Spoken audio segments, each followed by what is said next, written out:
everybody. I'm Laura Houston, the TOSA in the Office of Curriculum and Instruction, and I'm here to talk with you today about the California History Social Science Framework.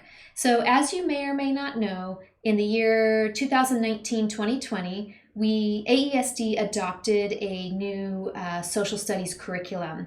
But before you get your hands on that curriculum, I just wanted to review the revised framework. You may or may not have already read it, but there's some important things in it that I want to point out to you today. As I said, the framework is from 2016. However, our social studies standards are still from 1998. That's 22 years old. The framework, though, does a great job of bringing social studies instruction up to the year 2020. And I'm going to expose my nerdiness to you, but I think it is a great read. I highly recommend it. And if anything, maybe just read your own grade level. I also recommend going to Chapter 20. Chapter 20 is called Access and Equity. And in order to find the California Framework for History Social Science, you just Google it. And then it'll take you to the California Department of Ed website. And there you'll see links with every single grade level. There's chapters that are broken down. So it's really easy and very user-friendly. So with that, I'd like to talk with you about the framework, and I'd like to also talk with you about the Fair Education Act. So with that, let's go ahead and get started. So this slideshow will consist of an overview of the major shifts and goals in the 2016 History Social Science Framework. It will also review the Fair Education Act. The primary goal of any educational framework is to give guidance on how to teach the state standards. The intended audiences or readers are educators, administrators, and publishers of instructional materials. When the framework came out in 2016, it contained 4 major shifts from the previous framework. First, there is an emphasis on investigation, or what we call inquiry-based learning. The second and third shifts emphasize close reading and finding and showing evidence to back up opinions. The fourth and final shift is the emphasis on argumentative writing. You can see that all 4 shifts tie in nicely to the ELA standards. The framework suggests that whenever possible, teachers use history social science to teach the English language arts standards because the text and content are so rich. The History Social Science Framework focuses on 4 goals in every grade level. The first goal is to learn the content.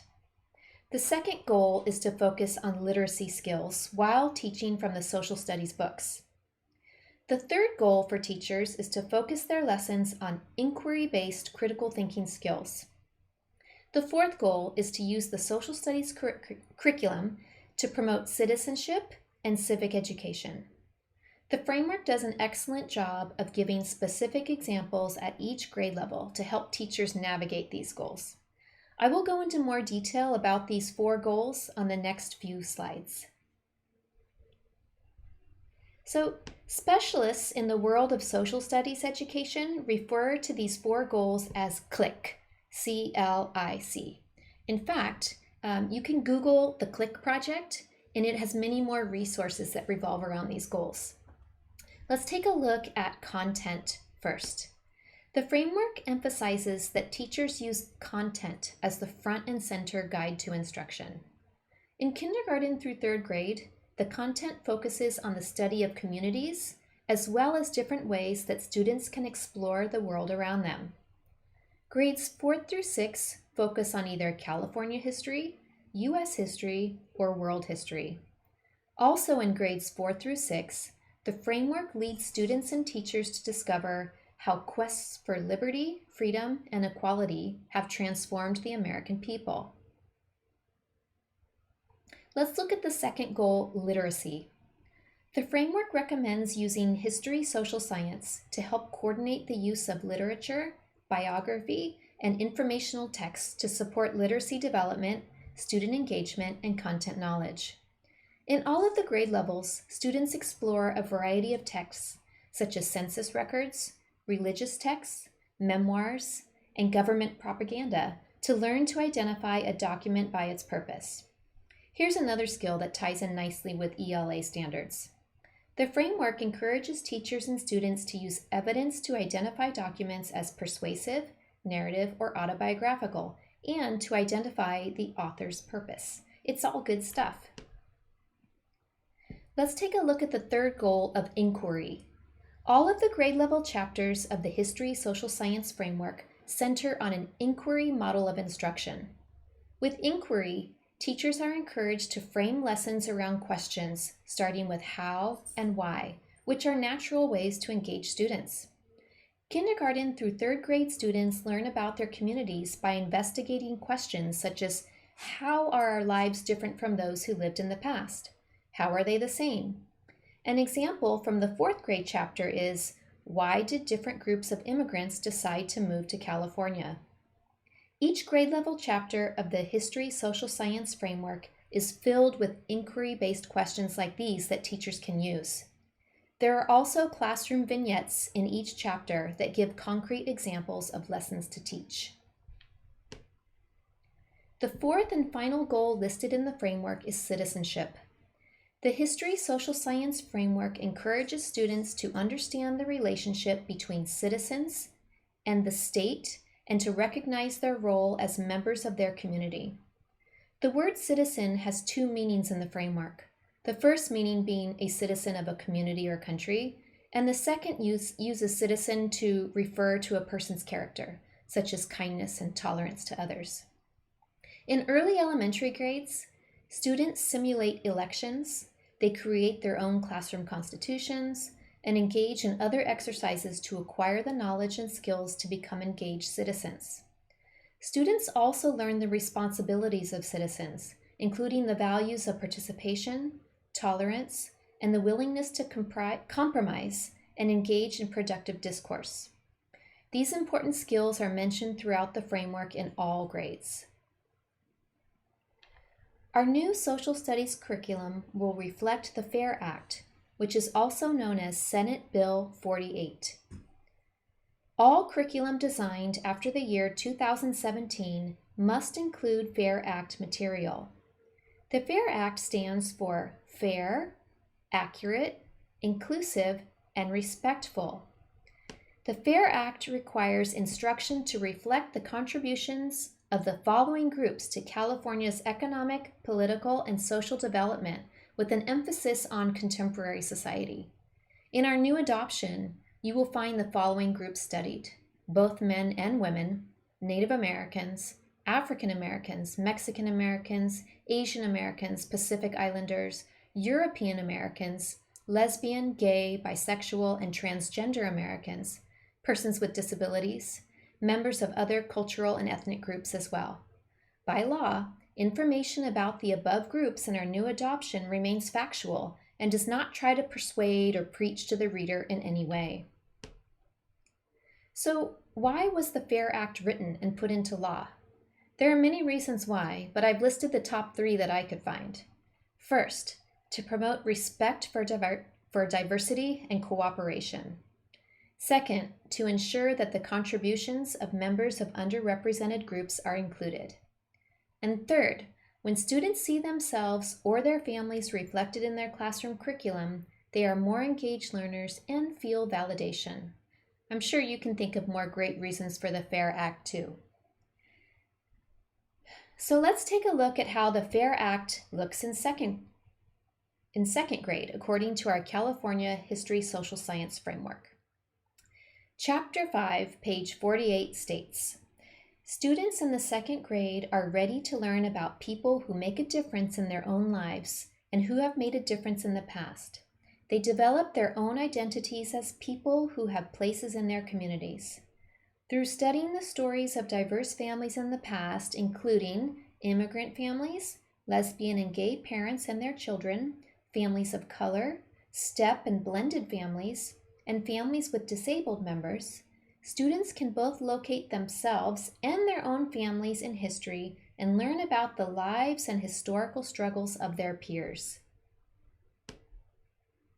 Let's take a look at how the FAIR Act may be included into the 5th grade curriculum according to our framework. The inquiry-based question is, how did New England compare to Virginia in terms of economy, political organization, and social groups? The framework suggests that students compare the roles of women within the Pilgrims and the Quakers. Quote, led by William Bradford, the Pilgrims settled Plymouth in 1620. In keeping with the times, they did not ask women to sign the Mayflower Compact. This is a powerful opportunity to discuss the meaning of self-government, gender norms within society and religion, and to reflect on the importance of political rights. Now let's compare women's roles within the Quakers. Quakers believed that divine truth was revealed not only through the Bible, but also through an inner light within each human being, regardless of social status, educational attainment, or gender. Quakers believed that women could take a leading role as preachers of religious truth, which many contemporaries saw as ridiculous and dangerous. So unless a teacher is aware of the FAIR Act, he or she may miss out on this opportunity to tie it into the curriculum. The next few slides show how our new curriculum, Sabbath Learning Company, formerly known as Pearson, incorporates the FAIR Act. I chose to focus on 3rd grade for all of these examples. So for 3rd graders, in studying citizenship and civic engagement and courage, 3rd graders will learn about Harvey Milk and how he paved the way for gay, lesbian, bisexual, and transgender groups to stand up for their rights. So remember, the FAIR Act is about highlighting the contributions of members of underrepresented groups. 3rd graders will also learn about Fred Korematsu and how he fought for his rights and for the rights of all Asian Americans during the time that Japanese Americans were unfairly discriminated against during World War II. 3rd graders will also learn about amazing teacher Jaime Escalante, an immigrant from Bolivia who dedicated his life to teaching calculus to mostly Mexican American students. He showed courage by insisting that all students be treated equally in education. 3rd graders will also learn about Dolores Huerta and Cesar Chavez and their persistence and bravery to fight for migrant farm workers.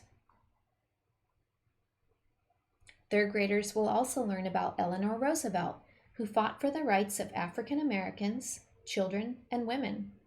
Who knew that she created the Universal Declaration of Human Rights back in 1945? 3rd graders will learn about historical and contemporary individuals who have helped improve the lives of Californians. These are just a few of the examples from the 3rd grade textbook New Adoption. The California Framework has also suggestions of courageous individuals, as well as additional books that teachers can use in their classrooms.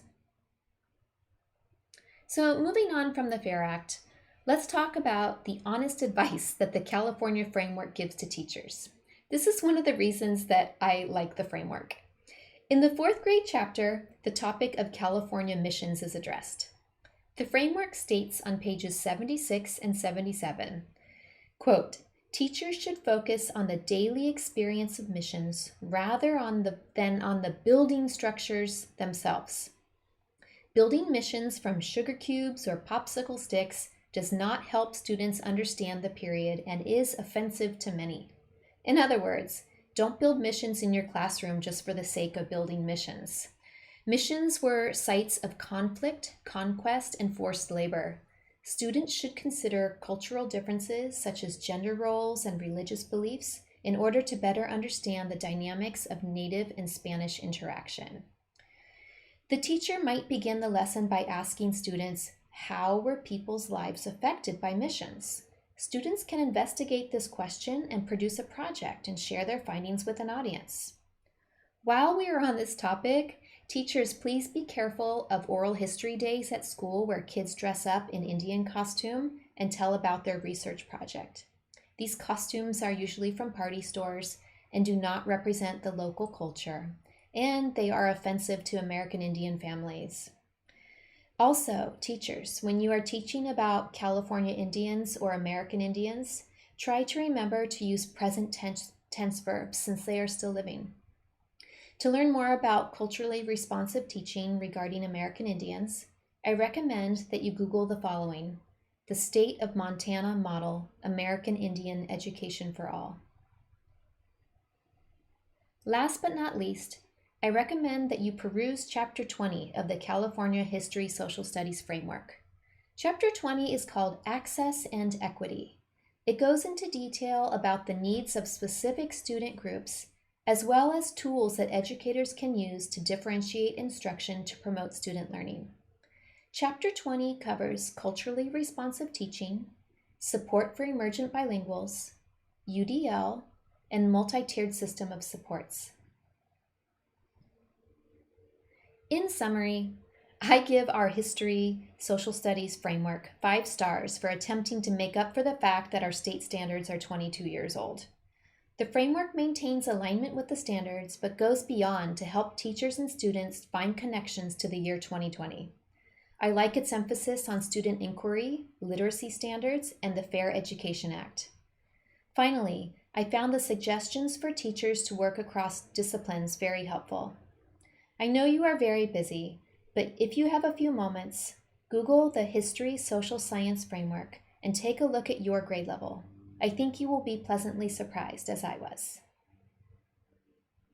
Thank you very much, and feel free to contact me if you have any questions.